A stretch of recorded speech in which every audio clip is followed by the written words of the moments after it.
I'm just going to do a quick overview of the section 3 that we discussed in the last lesson.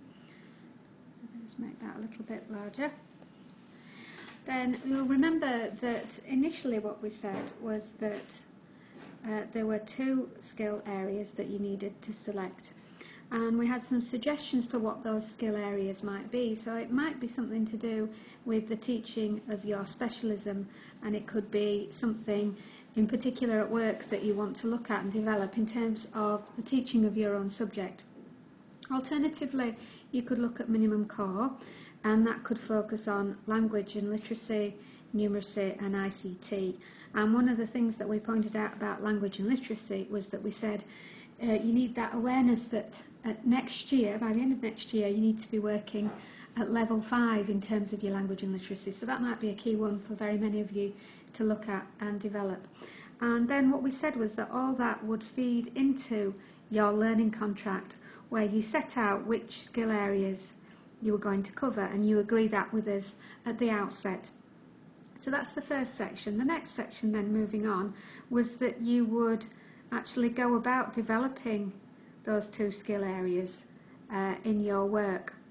So there were various ways in which we discussed you might do this, and it might be through a learning needs session, it might be through a group work session, it might be by observing somebody else, or it could be something else entirely that you've looked at and identified as a way to develop one of those key skill areas that we discussed. So let's take an example again of the specialism, and imagine that there was something that you wanted to develop your ability to teach within your chosen subject, and you could, for example, do that through observing somebody else teaching that particular topic area.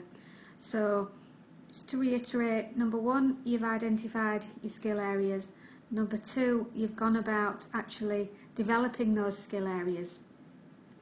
And then you need to present that development work in some way. So you do that in 2 ways. You do it through the presentation and also through the paper. So you need to choose one of your skill areas and devise a presentation about it and about the way in which you've developed it. And you'll present that material on either the 10th or the 17th of May.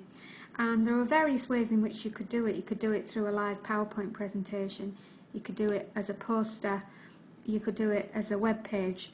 And as long as you come up with a good suggestion for ways in which you can represent what you've done here in the development work for one of your skill areas, then that's fine. You'd need to agree it with us, and there are various suggestions there for ways in which you can do it. So finally then, you need to write up a paper, and that has to focus on both skill areas, and it will be 1,000 words, and it needs to be informed by theory. So that's a quick overview of what we discussed last week in terms of developing your personal skills.